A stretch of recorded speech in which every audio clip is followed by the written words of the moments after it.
Brown Junction, the fashion haven featuring an extensive range of men's, women's and wedding special, lehenga, lacha, evening gown, western wedding wear, sherwani, Indo-western, 3-piece, 2-piece suit, juti, dupatta, shoes, toy, kurta, pajama, koti and modi jacket.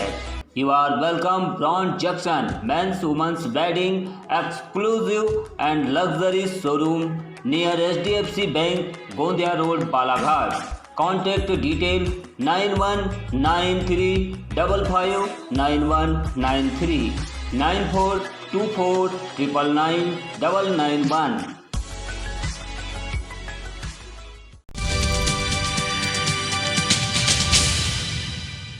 Balaghat में bird flu की हुई पुष्टि। टिंगीपुर में मृत पाए गए कौवों की report आई positive. Bird flu की पुष्टि के बाद प्रशासन हुआ अलर्ट। सिखों के गुरु गोविंद सिंह महाराज के प्रकाश पर्व पर निकाला गया नगर कीर्तन। पंच प्यारों का हुआ पुष्प वर्षा से स्वागत। युवाओं ने किया गत का प्रदर्शन। और यातायात पुलिस के विशेष अभियान सड़क सुरक्षा सप्ताह का हुआ शुभारंभ। पुलिस महानिरीक्षक सहित पुलिस अधीक्षक भी हुए शामिल।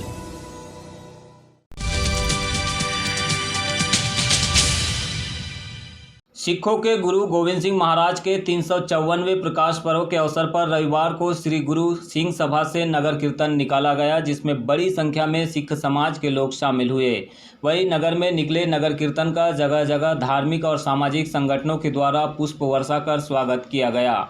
गुरु गोविंद सिंह के प्रकाश पर्व को लेकर सिख समाज ने नगर को धर्ममय बना दिया। इस दौरान दोपहर 2 बजे गुरु सिंह सभा से नगर कीर्तन का आयोजन किया गया, जिसमें बड़ी संख्या में सामाजिक बंधु और महिलाएं शामिल हुई। नगर कीर्तन गुरुद्वारे से होकर हनुमान चौक पहुंचा, जहां पंच प्यारों का सामाजिक संगठनों द्वारा स्वागत किया गया। नगर कीर्तन के दौरान सामाजिक अनुयायियों द्वारा जगह जगह शस्त्रों के साथ शौर्य प्रदर्शन भी किया गया। वहीं गुरु सिंह सभा में रागी जत्थे द्वारा गुरुद्वारे में साध संगत की गई, जिसके बाद अटूट लंगर का भी आयोजन किया गया। विशाल नगर कीर्तन में पंच प्यारों के रूप में नगर कीर्तन की शोभा बढ़ा रहे थे।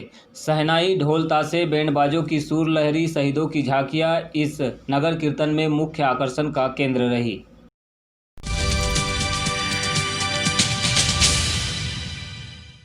यातायात पुलिस का विशेष अभियान सड़क सुरक्षा सप्ताह का रविवार को शुभारंभ हुआ। सड़क सुरक्षा सप्ताह पूरे महीने भर चलेगा।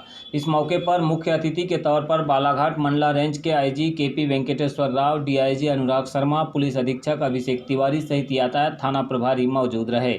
अभियान की शुरुआत यातायात थाने से की गई। इसके अंतर्गत अलग अलग थाना क्षेत्रों में जनप्रतिनिधियों को जोड़कर लोगों को ट्रैफिक नियमों की जानकारी दी जाएगी। ट्रैफिक पुलिस स्कूली बच्चों को भी जानकारी देगी। यातायात नियमों एवं सड़क सुरक्षा के प्रति सजगता बढ़ाने की भी जानकारी दी जाएगी। आईजी ने मीडिया से चर्चा करते हुए कहा कि पिछले 2 वर्षों की तुलना में जिले में सड़क दुर्घटनाओं में कमी आई है। लोग यातायात नियमों के प्रति जागरूक हो रहे हैं। उन्होंने कहा कि कम संसाधन होने के बावजूद भी हमारे पुलिस विभाग ने काफ़ी अच्छा कार्य किया है। लॉकडाउन के समय भी पूरी निष्ठा के साथ कार्य किया गया। यह हमारे योद्धा है। वही कार्यक्रम में उपस्थित अन्य अधिकारी कर्मचारियों के द्वारा भी उपस्थित लोगों से अपील करते हुए कहा गया कि सड़क पर चलते वक्त यातायात नियमों का पालन अवश्य करें। प्रतिवर्ष की बात इस वर्ष भी पुलिस विभाग द्वारा ये यातायात पहला यातायात सप्ताह मनाया जाता था, इस बार यातायात माह मनाया जा रहा है। तो इसको गंभीरता देखते हुए पुलिस मुख्यालय ने निर्णय लिया है। हम सब जानते हैं, हम सब जागरूक थे, सभी शिक्षित है। यातायात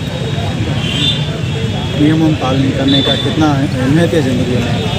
ये पिछले 2 साल के अगर कंपेयर करेंगे तो इस साल जो है काफ़ी एक्सीडेंट्स हमारे बालाघाट शहर में, ज़िले में काफ़ी कमी आई है। ये बड़े हर्ष की बात है। पिछले साल हमारे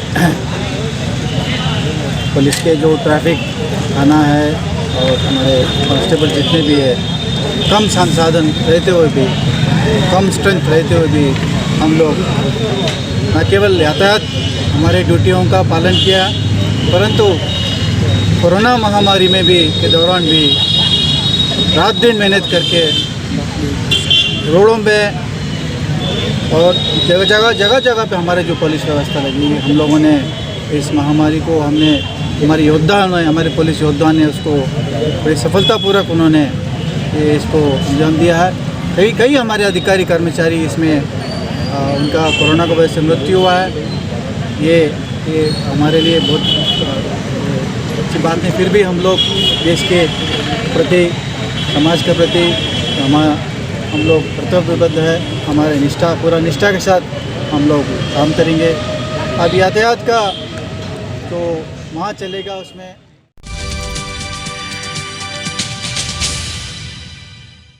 जिले में बर्ड फ्लू की पुष्टि हो गई है। लगभग एक सप्ताह पूर्व मलाजखंड अंतर्गत आने वाले टिंगीपुर के जंगल में आधा सैकड़ा से अधिक कौवे मृत पाए गए थे, जिनके सैंपल जांच के लिए भेजे गए थे, जिनकी रिपोर्ट पॉजिटिव आई है। बालाघाट जिले में अभी सिर्फ कौवों में ही इसकी पुष्टि हुई है। अन्य पक्षियों में अभी तक बर्ड फ्लू की पुष्टि नहीं हुई है। बर्ड फ्लू ने अब बालाघाट में भी दस्तक दे दी है। मलाजखंड के टिंगीपुर के जंगल की पहाड़ी में लगभग एक सप्ताह पूर्व आधा सैकड़ा से अधिक कौवे मृत मिले थे, जिसके बाद मृत कौवों के सैंपल जांच के लिए भोपाल भेजे गए थे, जिनकी रिपोर्ट एक सप्ताह बाद पॉजिटिव आई है। फिलहाल जिले में अभी सिर्फ कौवों में ही बर्ड फ्लू की पुष्टि हुई है। अन्य कोई दूसरे पक्षियों में इसकी पुष्टि नहीं हुई है।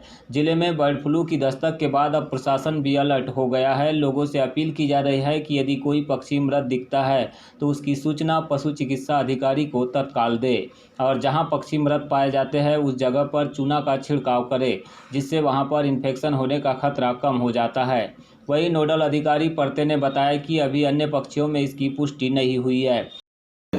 तो सबसे पहले पशु चिकित्सा विभाग को सूचित करें, उनका प्रॉपर डिस्पोजल करें। प्रॉपर डिस्पोजल की जब बात आ रही, क्योंकि भोपाल में हमारी हाई सिक्योरिटी लैब पूरे प्रदेश भर में एक ही है, छत्तीसगढ़ में और मध्य प्रदेश में दोनों मिला के, तो काफ़ी सारे सैंपल्स आ रहे हैं। तो चूँकि पॉजिटिव सैंपल आ चुके हैं तो उनका ये कहना पड़ रहा है कहीं भी ऐसे कोई दोबारा और भी केसेस यदि मिलते हैं तो आप उनका डिस्पोजल बहुत अच्छे से करें। दूसरी चीज़, जिस जगह पे ऐसे कौवे पाए जाते हैं, दूसरे पक्षी यदि कोई मृत पाए जाते हैं तो उस जगह का भी डिस्पोजल करना है। और डिस्पोजल के लिए सबसे अच्छा जो डिसइंफेक्टेंट है वो चूना का पाउडर, उसका छिड़काव यदि आप कर लेते हैं तो वहाँ पे इन्फेक्शन रहने की संभावना कम है।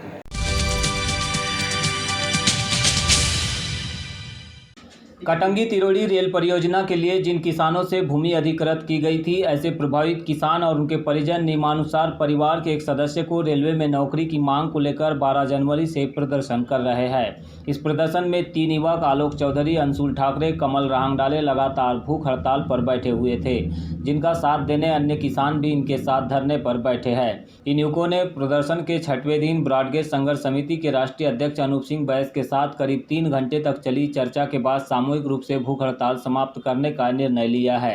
हालांकि अब प्रदर्शन स्थल पर क्रमिक हड़ताल चलते रहेगी। कटंगी बाईपास के पास 3 युवक 6 दिनों से रेलवे से नौकरी की मांग को लेकर भूख हड़ताल पर बैठे हुए थे। वहीं अन्य प्रभावित किसान उनका समर्थन कर रहे हैं। डीआरएम दूरभाष पर पहले ही प्रदर्शनकारियों को स्पष्ट कर चुके हैं कि भू अर्जन अधिनियम 2013 के तहत नौकरी नहीं दी जा सकती। वहीं सांसद ने भी दूरभाष पर इसी बात का जिक्र प्रदर्शनकारियों से किया है। हालांकि सांसद और डीआरएम के इस उत्तर से प्रदर्शनकारी संतुष्ट नहीं है, वह अपनी मांग पर अड़े हुए हैं। प्रदर्शनकारियों का कहना है कि यह नियम उन सभी किसानों पर लागू होना चाहिए जिनकी जमीन अधिग्रहित की गई है, तो फिर रेलवे ने क्यों 42 लोगों को नौकरी किस नियम के तहत दी है। इस दौरान ब्रॉडगेज संघर्ष समिति के राष्ट्रीय अध्यक्ष का कहना है कि कटंगी तिरोड़ी रेल परियोजना के तहत रेल अधिकारी भू अर्जन 2013 के नियमों का हवाला दे रहे हैं। ऐसा ही पेच ललितपुर सिंगरौली रेल परियोजना भूमि अधिग्रहित किसानों के आवेदकों के साथ भी आ रहा था, जिसे सीधी सांसद रिठी पाठक ने सुलझाया है। उन्होंने बताया कि रेल अधिकारियों से पत्र व्यवहार किया गया, जिसके बाद आवेदकों को नौकरी मिली। अगर बालाघाट के सांसद भी इसमें प्रयास करें, मामले को लोकसभा में रखे तो इन्हें भी नौकरी मिल सकती है।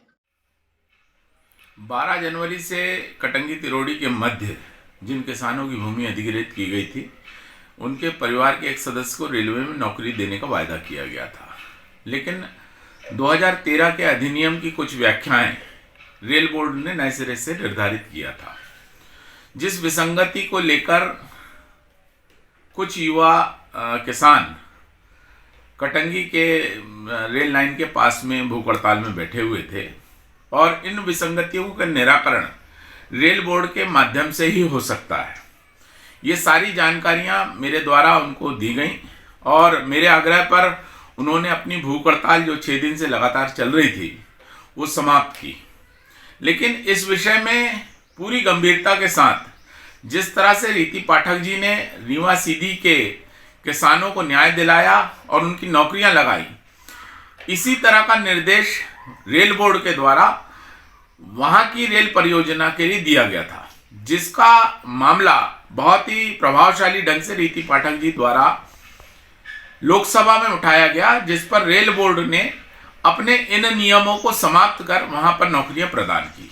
ठीक इसी तरह से कटंगी तिरोड़ी के मध्य भी जो 2013 को लेकर अधिनियम को लेकर जो विसंगति है, इस विसंगति को दूर करते हुए सांसद ढाल सिंह बिसेन जी को ये आवश्यक है कि वे ठीक उनकी तरह इस मामले को या तो लोकसभा में उठाएं या रेल मंत्री के माध्यम से रेल बोर्ड में इसकी पुनः समीक्षा की जाए, और जिस तरह से इसी नियम को समाप्त कर वहां नौकरियां प्रदान कर दी गई हैं, उसी तरह से कटंगी तिरोड़ी के मध्य के पीड़ित किसान परिवार के एक सदस्य को नौकरी दिलाई जा सकती है।